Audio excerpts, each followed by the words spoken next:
सुहागिनों का त्योहार करवा चौथ 1 नवंबर को है। इस व्रत को पति के दीर्घायु और दाम्पत्य जीवन में खुशहाली प्रदान करने वाला माना गया है, इसलिए शादीशुदा महिलाओं का ही इस व्रत को रखने का विधान है। हालांकि कई जगहों पर कुंवारी लड़कियां भी इस व्रत को रखती हैं। ऐसे में कई बार लोगों के मन में सवाल खड़ा होता है कि क्या अविवाहित लड़कियां भी करवा चौथ का व्रत रख सकती हैं? अगर उनकी शादी में बाधा है तो क्या वो कोई उपाय कर सकती हैं?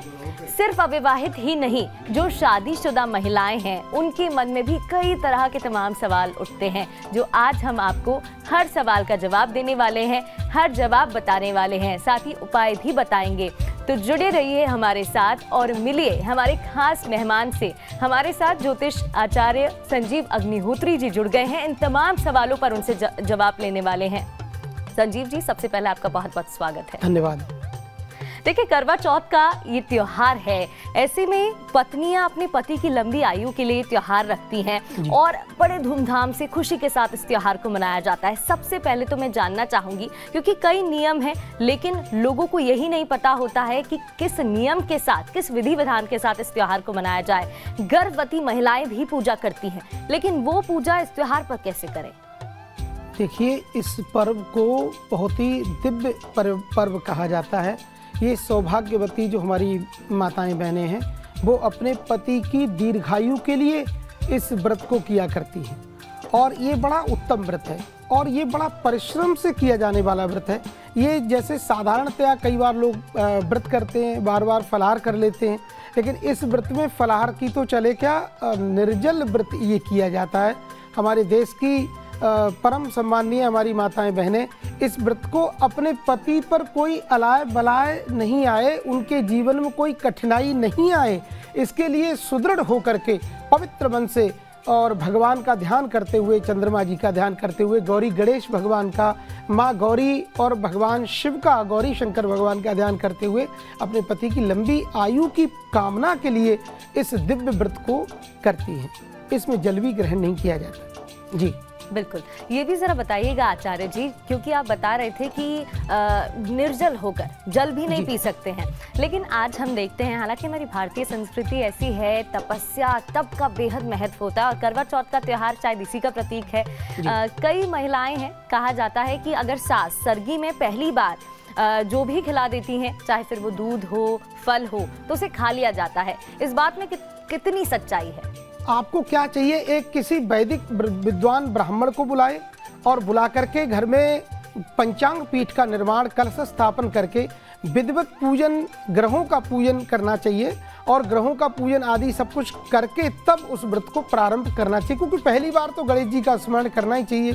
गजाननम भूत गणादि सेवितम कपित्त जम्बू फलचारु भक्षणम उमासुतं शोक विनाश कारकं नमामि विघ्नेश्वर पाद पंकजम।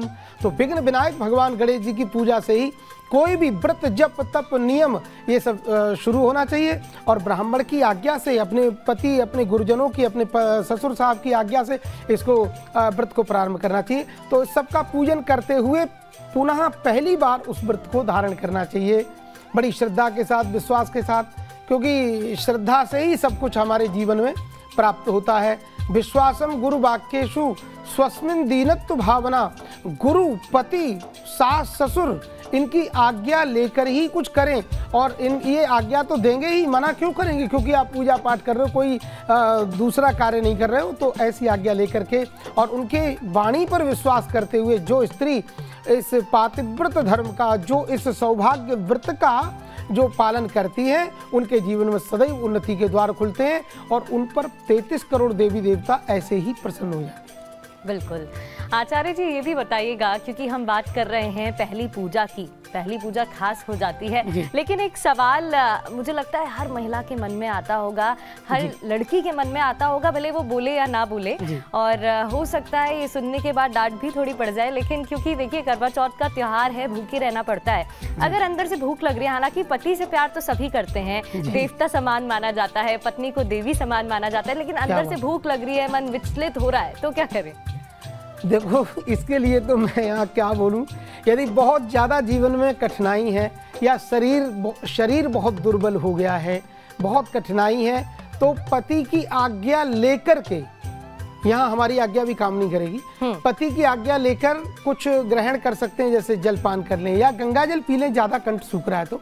पर कोशिश करें, क्योंकि ये व्रत निर्जल व्रत होता है और इसको विधि विधान से सांगोपांग करना चाहिए, और यही इस व्रत की सच्चाई है।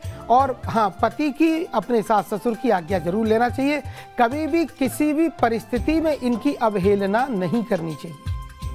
जी बिल्कुल, ये भी जरा बताइएगा, क्योंकि कुछ महिलाएं हैं वो अपने पति से दूर रह रही होती हैं, चाहे फिर वर्किंग फेस चल रहा हो या कोई भी काम हो, ऐसे में अगर पति दूर हो तो कैसे पूजा कर सकते हैं? देखो, पति यदि, कई बार होता क्या है कि पतिदेव अगर दूर चले गए और वो हमारे साथ नहीं है, और व्रत तो हमने किया है और करेंगे, हमारा धर्म है, लेकिन यदि वो नहीं है तो उनकी पहले तो आज्ञा ले लेगी, हे स्वामी, हे पतिदेव, हे नारायण, आप जाओगे तो आपके बिना हमारा व्रत कैसे होगा। और ये व्रत एक ऐसा व्रत है कि आपके मुखारबिंद को देखे बिना ये व्रत पूर्णता की ओर नहीं जा रहा है।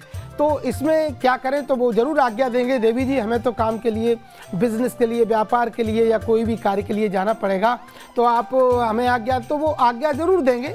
और आज्ञा देंगे तो उनके चित्रपट को सामने रखकर और उनका मुखारविंद अवलोकन करके, उनको देख करके, उनका दिव्य जो है, और ठाकुर जी का, भगवान चंद्रमा जी को अर्घ प्रदान करें, उनका पूजा करें। और अर्घ में देखो, चांदी का यदि पात्र है, चंद्रमा जी की धातु चांदी है, शुक्र की धातु है, और चांदी के अर्घ में, या फिर यहाँ जो अर्घ का विधान है वो करवा जो होता है, मिट्टी का पात्र होता है, बड़ा विशुद्ध माना जाता है। तो उसमें जल, गंगा जल से उसको परिपूर्ण करें, और उसमें औषधि भी डाल सकते हैं, और चंदन आदि डाल करके, सुगंधित इत्र आदि डालकर, और चंद्रमा को विशिष्ट मंत्र से आप अर्घ प्रदान करें। दधि शंख तुषाराभम क्षीरोदार्णव संभवम नमामि शशिनम सोमम शंभुर्मुकुटभूषणम। इस मंत्र से चंद्रमा जी को अर्घ प्रदान करें। चंद्रमा जी बहुत प्रसन्न होते हैं। ओम सोम सोमाय नमः, ये छोटा मंत्र, इसको भी बोल सकती हैं हमारी बहनें, सोम सोमाय नमः, या फिर चंद्रमसे नमः, इस मंत्र को बोलकर अर्घ प्रदान करें, और 3 बार अर्घ प्रदान करें। और अर्घ प्रदान करने से चंद्रमा जी बहुत प्रसन्न होते हैं। और परिक्रमा लगाएं, एक परिक्रमा लगाएं। और चंद्रमा जी साक्षात लक्ष्मी जी के भाई हैं, सगे भाई हैं, तो इनकी पूजा करने से भी आपको दिव्य धन, वैभव, लक्ष्मी आपको प्राप्त होती है। तो इस तरह से विधिवत पूजा करके, और फिर अपने पति का जो है मुखा अवलोकन आदि करते हैं। जगह जगह की विविध परंपराएं हैं, तो छलनी से भी उनका मुख अवलोकन किया जाता है।